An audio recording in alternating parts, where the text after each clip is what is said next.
Hello and welcome to the Profitable Coach Podcast. I'm your host, Kimberly Rich, and as the founder of the Bold Life Movement and a fellow coach for more than 7 years, I know the challenges that many of you face when launching or growing your coaching business. And I'm here to pull back the curtain on the coaching industry and help you overcome roadblocks to make the impact you were born to make. Each week, I'll be interviewing successful coaches from every corner of the industry to share exactly how they have managed to generate massive impact and income. From strategy to psychology, we cover it all. This show is presented to you by Transformation Academy, a global marketplace of courses and coaching certifications. So whether you are already part of our epic community or you're brand new to this show, if you're ready to learn what it takes to turn your passion for service into a profitable business, then keep listening. You are in the right place. Welcome to episode 63 of the Profitable Coach Podcast. Today, my guest is Meera Shireen. Meera is a wealth advisor, a CFP, and the founder of Full Body Finance.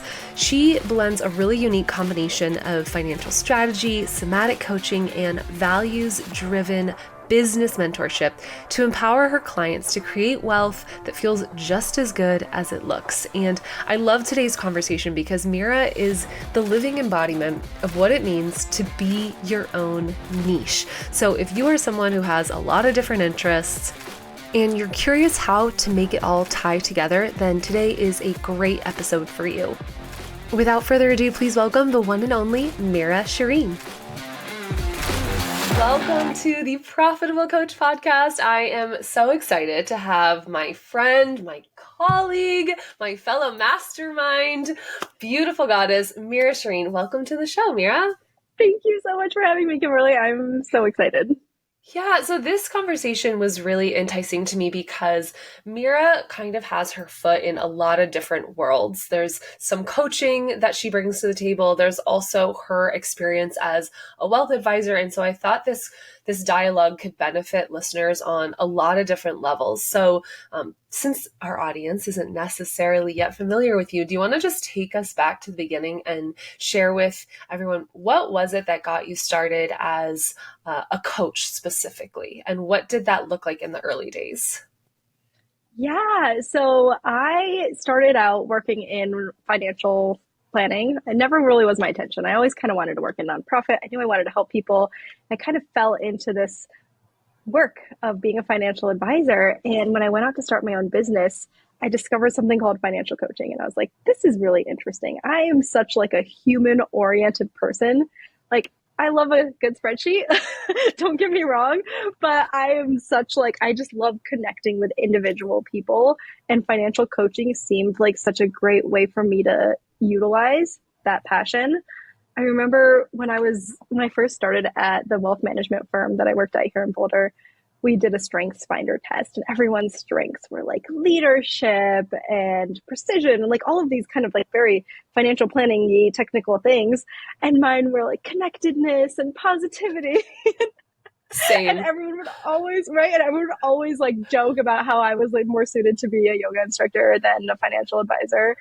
But I realized like I can play off those strengths in the world of wealth advising. I could play off those strengths in the world of financial coaching. And so I really just grew to be passionate about helping people with their money. And here I am. I started coaching in it must have been 2017. And then I started up my own investment management firm in 2020. Beautiful. Yeah. So one of the things that I tell my students and my clients all the time is you are the niche. I'm sure you've heard that. I probably got it from our mentor. And it really encompasses like what are all the different interests you have, the different strengths you have, the unique experiences that you alone have been through, and how can you package that in a way that not only helps you stand out from the crowd, but also feels really juicy for you. So what are the different ways that you are merging financial advising with coaching? Like paint me a picture of how that would look inside of a container with you. Oh my gosh, I love this question so much because I feel like the You Are the Niche was such an aha moment for me. I spent so much of like trying to build my financial management firm thinking that like I'm not organized enough and I'm not disciplined enough and all of these things that I felt I had to be. And then I heard that and I was like, wait a minute, I get to just embrace everything that already exists within me. And so I grew up as a dancer. Like I started dancing from a really young age, not professionally, but loved being on stage, always on stage. Like if there was a wedding, I was your girl in India. In Indian weddings, like there's always, people dancing, and I was Yes. like the wedding dancer. But I grew up dancing and really being super aware of my body. And so actually this year or last year, 2024, I went through a teacher training for somatic work. And so in my business, I get to incorporate all this body-based knowledge that I have, along with all of the like technical financial knowledge that I have. I'm a certified financial planner, CFP. So I have like all of this in my head, all of this information about taxes and insurance and investments and all of that stuff. So I get to incorporate all of these different pieces. And then on the coaching side, I've spent so much time trying to understand how our brains work. I did a mentorship with a financial therapist to understand the psychology around money. And so it really is like when you say you are the niche, it's like, yeah, like I get to incorporate all of these things that I've picked up in different seasons of my life and truly help my clients change the way they think about money, change the way they feel about money, change the way they actually interact with money and the financial strategy to help them create the wealth that they want. Oh my God, I love it. And these conversations are so fun for me because Meera and I have gotten to meet in person at a live event with our mentor last year. And yet it was such a condensed experience that I'm like, I didn't know you were a dancer. I'm a dancer. Now we get to dance in person at our next live event in April. And it's just so fun getting to like uncover these very personal details about the guests. So I love it. I'm glad that the answer went there. So when someone is coming into your world, what are some typical questions or blocks that they might have that you see most often? Yeah. So, my business right now is really kind of in the middle of an evolution. And so the people I'm working with are really like on a very wide spectrum right now. So I would say a lot of the times people will come to me in, really fearful scarcity mindset around money. And those blocks typically come from the way that you were raised around money. And there's so much that happens subconsciously in your head that you don't realize. Like you're making decisions based on things that you were told when you were like 9 years old. And you're not really aware of the fact that that conversation is influencing the financial decisions you're making today. And so I really think like doing the work of uncovering your earliest money memories and like tracking out your money story, starting with like the first thing you remember someone telling you about money, and then recognizing, oh, I learned that money is stressful because my parents always seemed stressed out when they talked about money. And I'm carrying that with me today. And now I have this core belief that money is stressful, when in reality, money is not a cause of stress, right? Money is a means of exchange. And if we feel like scarce about it, that's something that we get to change in our bodies. And so, on that end of the spectrum, people are trying to figure out how to earn more money. That's a really common story. On the other side of the spectrum, when people are earning a lot of money, it can feel like this big weight of responsibility, and it can feel like something that needs to be maintained. And the stress of that can actually be really debilitating. And so on that end of the spectrum, it's really about, okay, well, let's dial it down to like what your base values are. What are your core needs? Look at the overflow. Can we acknowledge how much overflow there is here? And can we implement really smart strategies so that your money is actually growing on its own without you feeling like you have to grind and hustle and like maintain? Yeah, I love that. And so because you have people at different ends of the customer journey, we were talking about this even before I hit record, no solutions, only trade-offs, right? Like more money does not necessarily equal less problems, but, having people who are at different ends of the customer journey, how do you calibrate your marketing and your energy, knowing that you are bringing in different types of clientele?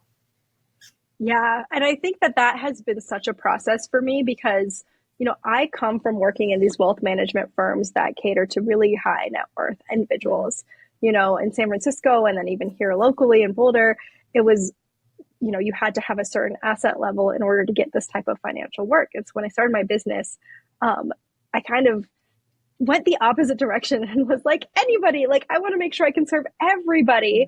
And from a business perspective, that was not the right move, because it put me in a position where my skill level is up here and the people I'm calling in are right here. And I can't utilize this skill set as effectively.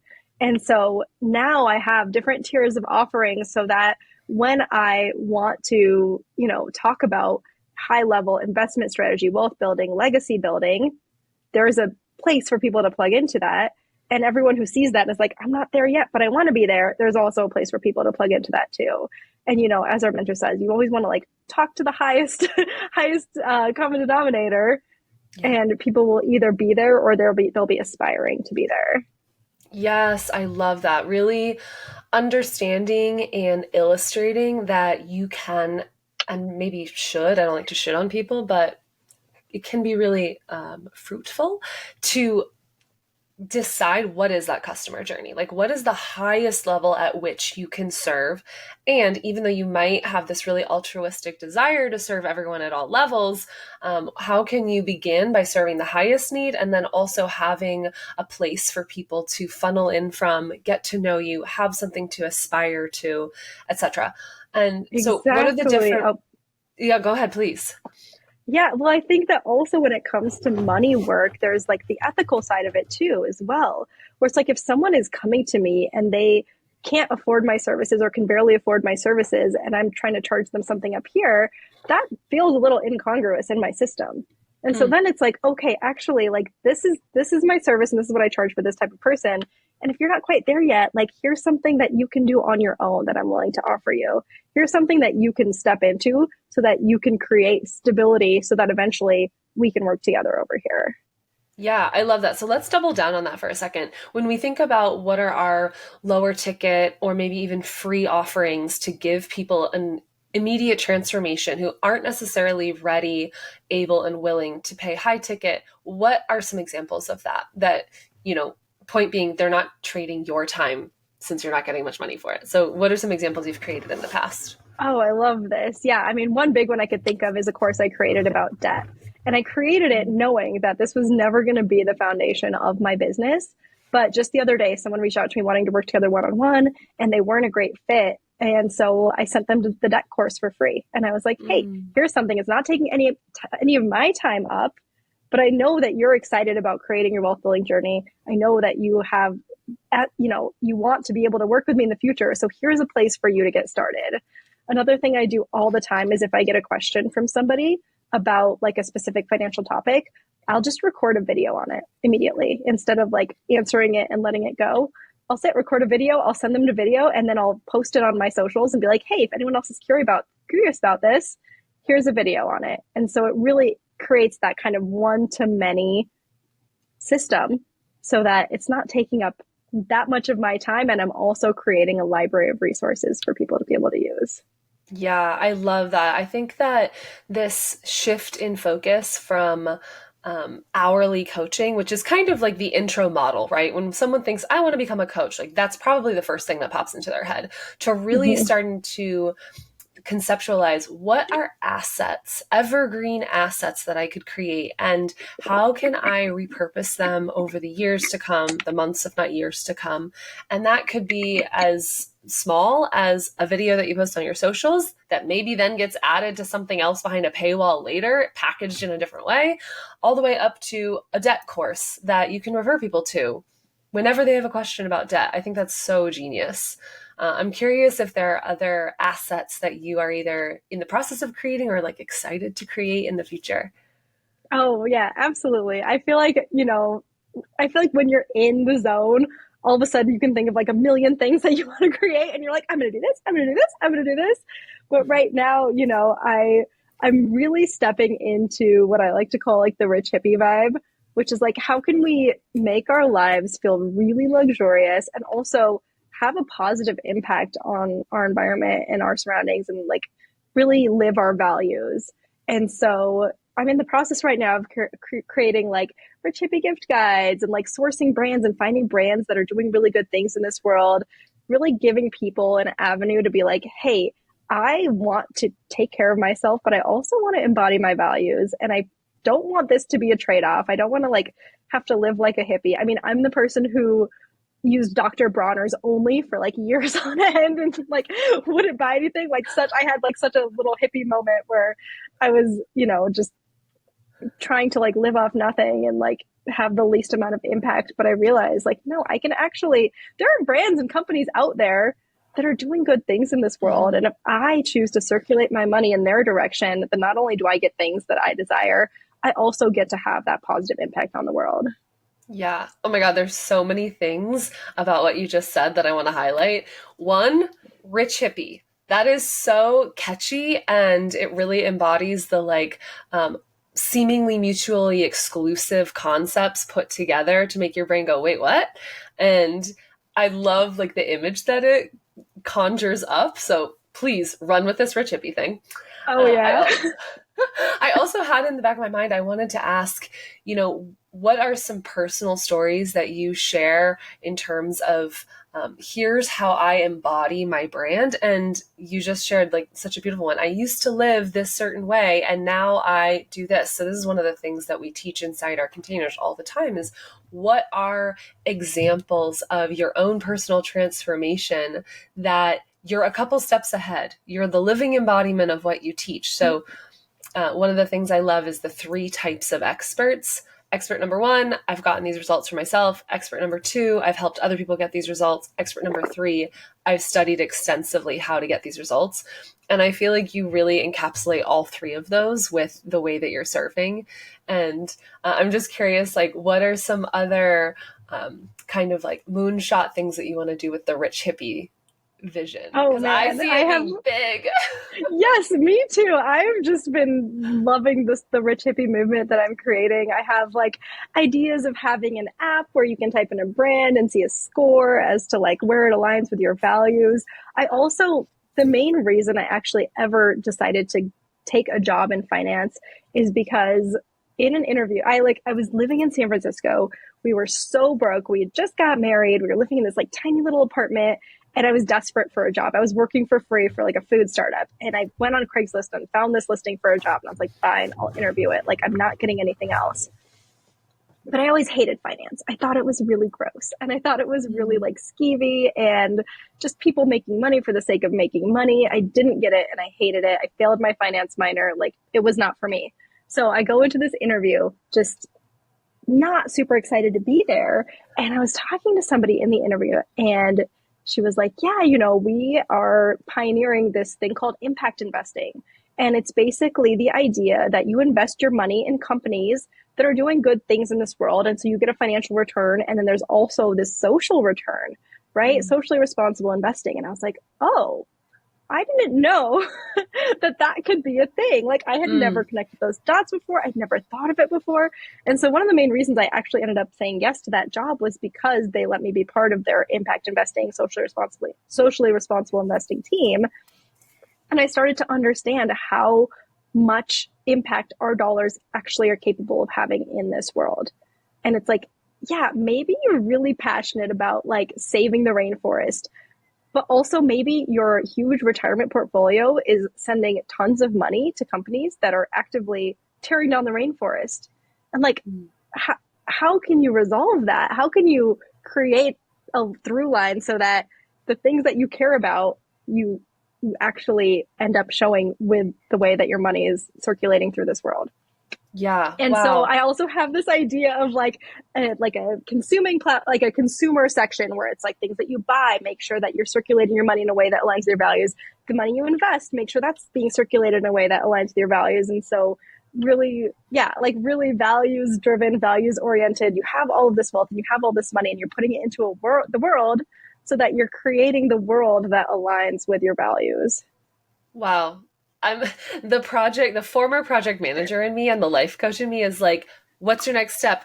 When are we hiring the developer? When is this set to launch? This sounds amazing. I feel like there are so many people who would jump on that. And it's such a great example of, for anyone who's listening, who's like, I want a coach, but the word coach doesn't really land. Meera has just described a myriad of ways in which you're making an impact that don't necessarily fall under the umbrella of coaching. And so when we lean into the concept of you are the niche, it kind of sets us free from that box and allows us to create anything that creates an impact in a way that feels exciting. And I also want to highlight that your origin story has this flavor of like, I used to hate the thing I now do. And here's why. Here's what switched. Here's what flipped. So for anyone who's listening that needs like some sort of edginess or clickbaitiness to your origin story, like think about what are things you now believe that you didn't once. What are things you now feel really excited about that you didn't once? Super cool. Yeah, I can't wait for you to bring all this to life. I'm so excited. You're like just fueling this energy I have. I love it so much. Well, they don't call me a professional hype woman for nothing. I'm like your biggest cheerleader over here. I love it. One of the things that is inevitable as an entrepreneur is coming up against things that make you want to quit being an entrepreneur. So I'm curious what moments like that you've experienced since launching your coaching business and what it was that you did to push through.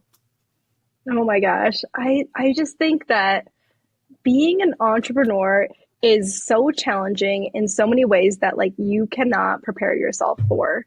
Like you can dial in the perfect plan and then all of a sudden like things just go in a different way. It's such a spiritual experience. I just think entrepreneurship is such this like personal growth, spiritual experience. And no matter how like technical your field is, you experience it. And so I have to say, like, I started my business and it was just kind of plodding along. It was very slow moving. And I was like, I am not cut out for this. Like, I can't be an entrepreneur. I hate CRMs. Like, I'll just say it. I hate CRMs. Like, I would work with coaches and they'll be like, put everything into Asana. And I'd be like, no, I'm not going to do that. Yeah. Like, the rebel inside of me was like, don't tell me what to do. I don't want to do that. And so I had these moments where I was like, I can't do this. I'm not professional enough. I'm not organized enough. I'm not enough. I cannot do this. And so I literally almost like I interviewed for a job. I remember it was a financial counselor for the city of Boulder. And I went to the interview and it went great, and follow-up interview and third interview. And then they called me in and I knew they were going to offer me the job. And in that moment, I was like, I'm at a crossroads here. I can take this job with its security and its benefits and everything, or I can keep on this path. And I thought about what I really wanted, and I thought about what I wanted my life to look like, and I thought about all these visions I had, and I was like, this is not it. I cannot say yes to this and still hold myself in high regard. I can't say yes to this and still like be on the path that I know was meant for me.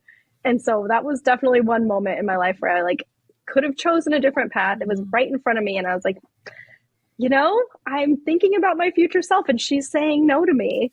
And, you know, even like talking about being a dancer, it's like you understand when something doesn't feel right in your body. You know what feels good and you know what doesn't feel good. And in that moment, I was like, this doesn't feel good. And then another incident was just like, again, my business was really slow growing. And then I met our mentor and she was like, you don't have to be organized. You don't have to be professional. You don't have to have discipline. Like none of those things are required in order for you to succeed in your business. And I was like, what? Yeah. Nobody told me that. What? Like, are you serious? I don't need all of those things. And literally that was the moment when my business 10x, that exact moment when I learned, like, I don't have to try to be something that I'm not. I think that she is such a permission slip. I've had her on the show. For anyone who's listening, you can go back and we'll link in the show notes, Shoshana Raven. I think it was like a year ago that she came on. And yeah, I think recognizing that you can be a human who has a business instead of a businesswoman or a businessman, and letting that set you free is maybe a recognition that has to come more than once. Because there's definitely moments when I slip back into thinking like, well, it needs to be this, it needs to be that. And this is why, you know, having communities to plug into to remind you that you can do it however you want to do it. That's the cool thing about coaching. So I'm curious, what are things that you were doing that you stopped doing, or vice versa, once you had that moment of freedom? Yeah, absolutely. I mean, definitely hiring an assistant and being like, okay, the more I spend time in the weeds of the admin, the more I actually become an admin assistant to myself. And my boxed in brain, like my, going through the traditional school system and working a traditional corporate job, like that feels comforting to me. So it's like, oh, I know how to, balance my books and I know how to do all these things. I'm just going to fall in and do them. And that was sucking away the energy that could have been put towards my business. So definitely Totally. hiring an assistant. My assistant does so much back end admin stuff for me that like I know how to do and I can do it. And I'm a strong advocate for everybody understanding how to run your business on your own. I think it's so valuable when you're hiring. But now offloading that has just, it opens up pathways for me. Another big thing that happened was raising my rates, which is always a super tricky conversation. And I've talked about this in a lot of different places because there's so much loaded into what your rates are. And, is it ethical to charge people really high rates and all those things? It's a very loaded conversation. But for me, I had my rates really, really low. And a friend of mine, she was doing a fundraiser auction for her kid's school. And she was like, yeah, can you donate, a financial planning package? We had someone donate last year. I'll link it to it. And she sent me his package, this guy who was a financial planner like me, but had never really done the mindset work, didn't have any idea about nervous system. Like it was very basic financial planning package that he was donating. And he put the value at like 2 times what I was charging my clients. And I was like, what am I doing? Mm-hmm. I know. What am I doing? There's a block here. And like, I'm the we're always our own best customer, client, whatever. And so I was like, okay, this is a moment for me to really understand what blocks I have around like charging people what my services are actually worth. And yeah, raising my rates was a really big one for me. Let's talk about hiring again for a second. I would love for you to share with people who may be on that precipice and feeling like, okay, I've got some momentum and yet I'm still doing way too much on my own. What would you say are some initial things to be outsourcing and some things that they probably want to be doing that they may not even be doing or have someone else do inside of their business? Yeah, absolutely. I mean, it really is business to business, right? Like everyone's business has their own bottlenecks, but really look at the things that you're doing that aren't leading to the bottom line, right? If you spend a lot of time like curating your website and that's taking hours out of your day when those hours could be trying to attract customers, it's like, okay, that's something that you can easily outsource to somebody else, refocus your attention back where it needs to be. So I would say just take it like spend 3 days just analyzing your time. What am I spending time on? What are the tasks that are taking a lot of my time? One, can they be automated? Because that's like the first step. 2, can you hire someone to either do them or hire someone to automate them? And that's a clutch move. Hiring someone to automate something, you're just cutting a whole bunch of time out of your day. So back in the day, the place that I found my production team for my podcast, my virtual assistant, was Upwork. I'm curious if you have another resource or resources that you've liked throughout the years that I can link in the show notes. I wish I did. I actually found my assistant through a referral from one of my best friends who was using her in her business, and then she shut down her business when she was having kids. And so I have found an assistant through Upwork in the past. And I also know, like, especially if you're looking for a VA, there are a lot of people out there who have like teams of VAs that that are really well trained and like can just like plug into your business, especially as a coach. There are like VAs out there who train specifically to work with coaches. And so a little bit of research, I think, would go a long way. Yeah, for sure. So in terms of 2025, what are some things that you are really excited to or visioning for your business? Oh man, it's so funny, Kimberly, because I used to be this like hyper planner. I would sit at the beginning of the year and I would make like a whole plan for the year. And that's never how my year worked out, right? It's like, this looks great on paper, but who knows what life is going to throw at you. And Totally. so for 2025, I'm really leaning into following the breadcrumbs and seeing where things take me. And I think in the past, I've had a little bit of a resistance to following the breadcrumbs. Like, oh, that's not actually the path that I'm supposed to be going on. I'm just going to stay over here. So right now the breadcrumbs are like leading me towards this rich hippie movement and to really create something that can make a tangible impact. I like set this goal to one of my mentors yesterday, and maybe I'll say it out loud today. Say it. But I would love to like redirect in 2025. I would love to redirect $1 million towards values aligned causes. And so it's like, if you come to me and you're like, this is my money, this is where it's going. It's like, okay, what do you actually care about? What are the things that are important to you? Can we take the dollars that are currently just like mindlessly going out and be conscious about them and make sure that like they are actually supporting the things that you care about the most? And so yeah, I'm just really excited to support people and having their impact and building their legacy. And one of my favorite things, just as we get deeper and deeper into what it is that you create, is that I can see, because I'm a very visual person, I can see this like tree that branches out of all your different interests, like values, lifestyle, impact, financial savviness, luxury, earthiness. Like there's all these different things that don't have to be separate and kind of get to grow and intertwine together. And that's what I want anyone listening to feel the permission to do, is you don't have to be this like one stop, like one, I don't know, how, like super niche down. You're so specific. You feel contracted and confined in what it is that you're creating. When you embody this concept that you are the niche, instead of feeling spread thin, you can actually feel spacious. Yes. Instead of feeling like you're trying to serve too many people, you serve people who just resonate with who you are. And so I'm wondering, what have you done, if anything, over the years to like keep coming back to that? Like, what is it that I want to create? Or since that moment that you had with our mentor where she was like, you don't have to be organized. Yeah. No, I think recognizing that, I don't know if you're into human design at all, but I'm a manifesting generator. Okay. And so like, I feel like recognizing that like me being multi-passionate is not a problem, because when I was younger, it was a problem.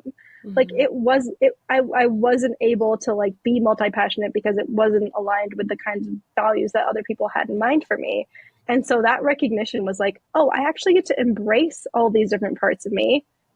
And that is a good thing. I have a really good friend who does a lot of human design work, and like we'll have these sessions together, and it's just so validating to be like, I actually can be the way that I feel happiest being.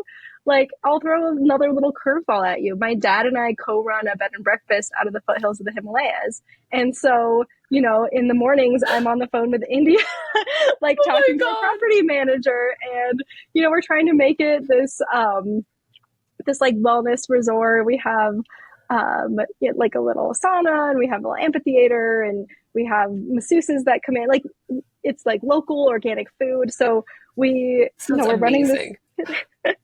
Yeah, it's like a pain in the butt to get to. My dad just arrived there. I was talking to him this morning, and we're, you know, talking about strategy and stuff. But it's just like, you're allowed to have all of these different things in your life, and it doesn't have to be hard. And I think that that's something where, when you think too deeply about all the things you have to do, it can feel really hard.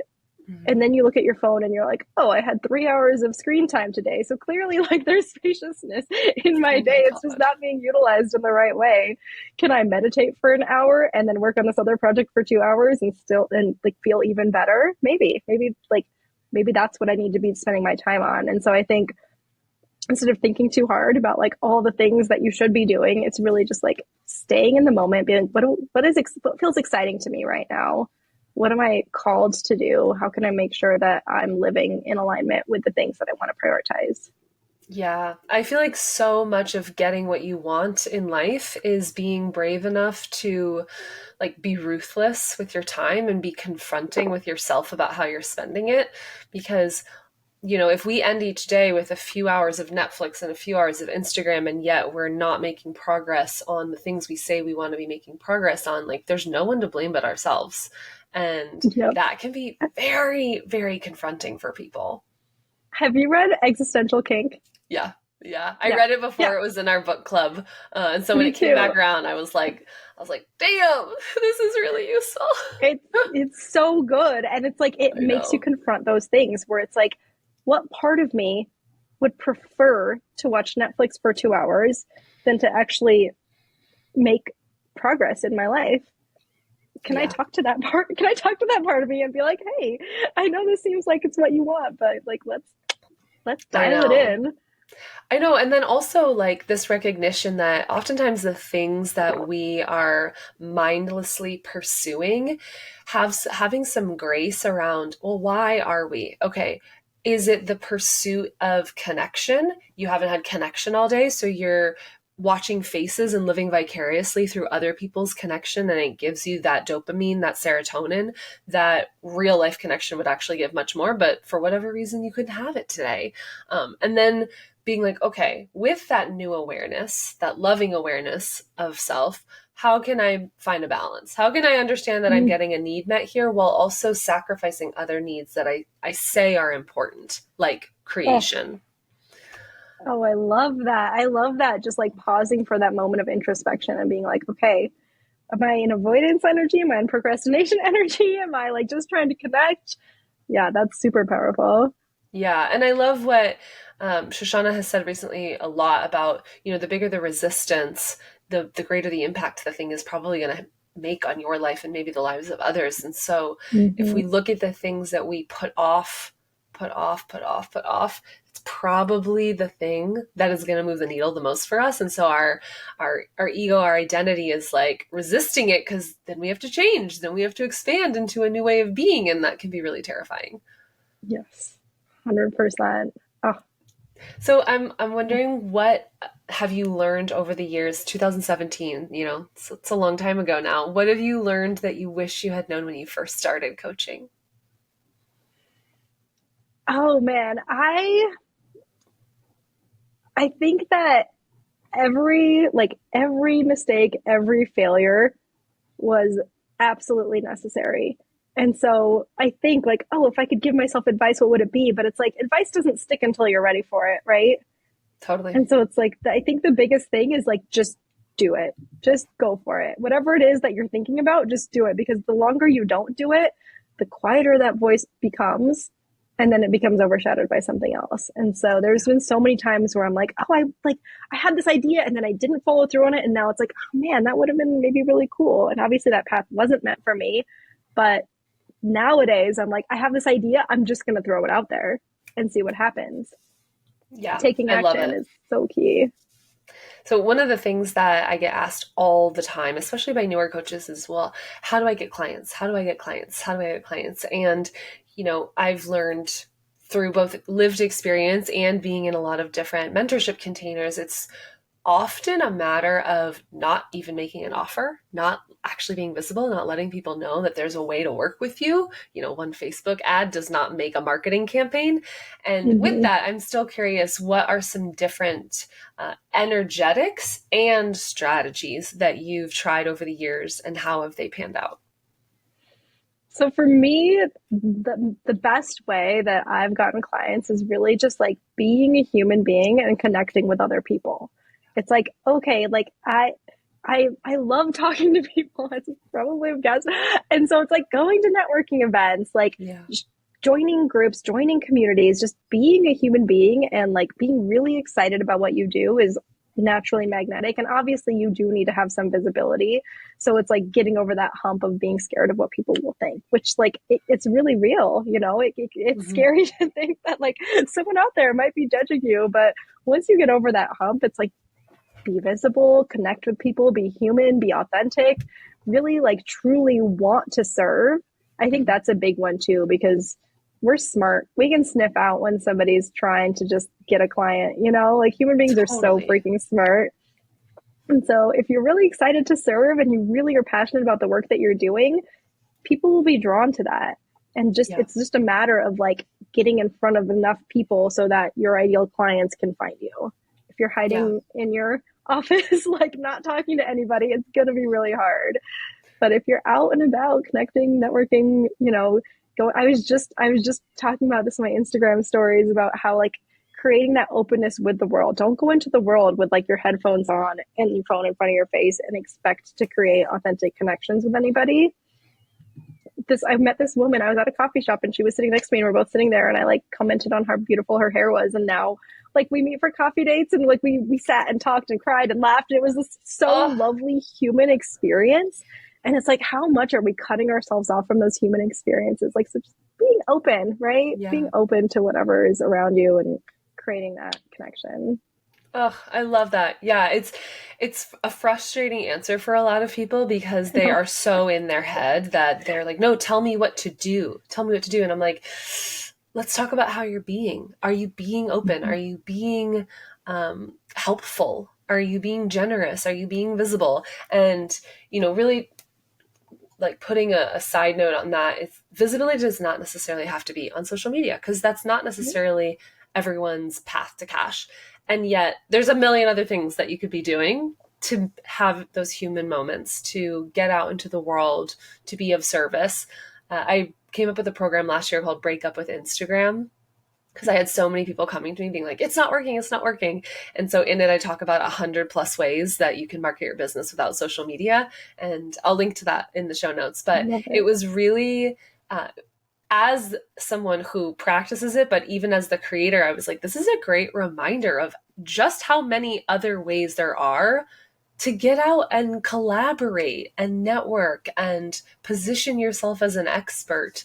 And I think that the more we do that, the easier it becomes. But that ramp up period can be really challenging for people. Yeah, absolutely. I will say most of my clients I haven't gotten because they found me on Instagram and hired me. It's always been like me being on a podcast or being part of a community or word of mouth, like those, especially in the beginning, word of mouth, like that was the way that people were able to find me.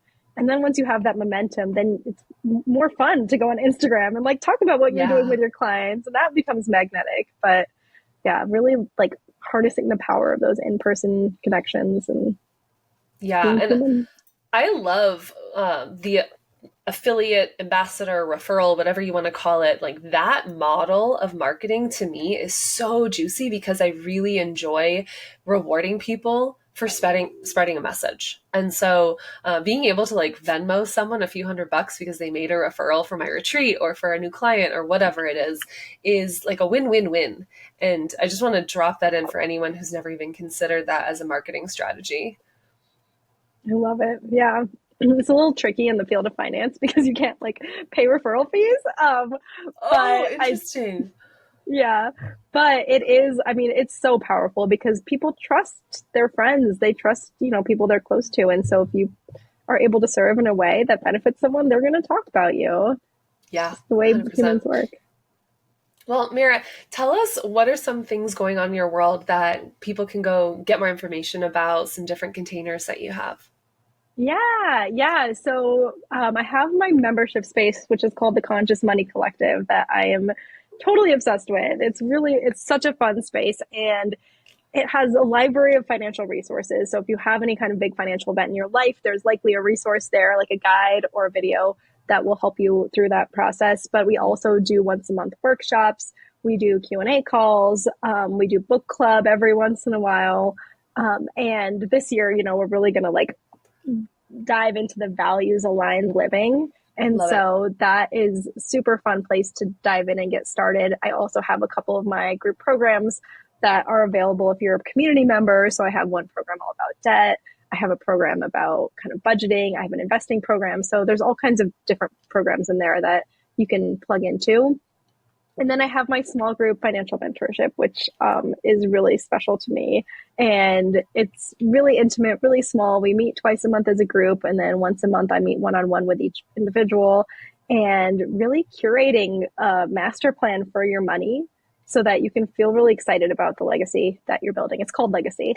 Feel really excited about the legacy that you're building. So those are like the two group programs that I have. And then, of course, I also do my one-on-one financial planning, financial coaching, body-based financial mastery. And that's a 3-month package for most people. So those are Love the it. offerings that I have. Yeah.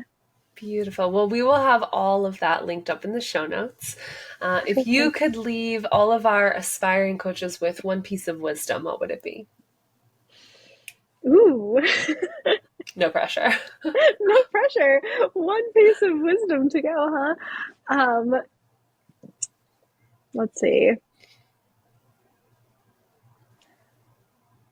I think the more you can embody what is true to you, the more successful you're going to be. And I think especially in the coaching industry, there are a lot of people who will tell you that to be successful, you need to be like them. Mm-hmm. And I think that really takes people out of their authenticity.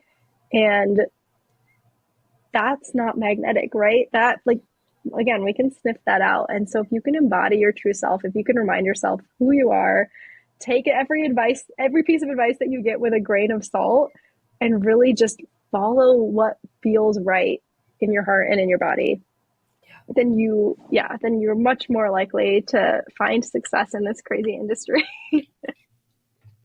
I love it. I could not have said it better myself. Oh, well, thank you so much for being here, Meera. It is such a treat getting to know you, and I'm so grateful that our paths crossed and that all of our listeners get to learn from your wisdom, and that we get to dance together at the Red Rocks in a few months. It's going to be so fun. Thank you so much for having me, Kimberly. This was so much fun. It was such a treat to be talking with you. Thank you. Yeah, I appreciate you. Thank you so much for tuning into today's episode. If you want to get access to all of the different resources that we talked about, head over to theprofitablecoach.com/063. There you can also get a special discount to join our community impact coaching collective. And you'll get all the necessary links to link up with Meera and see what is happening inside of her beautiful, financially abundant world. Thank you so much for tuning in, and we'll catch you on next week's episode.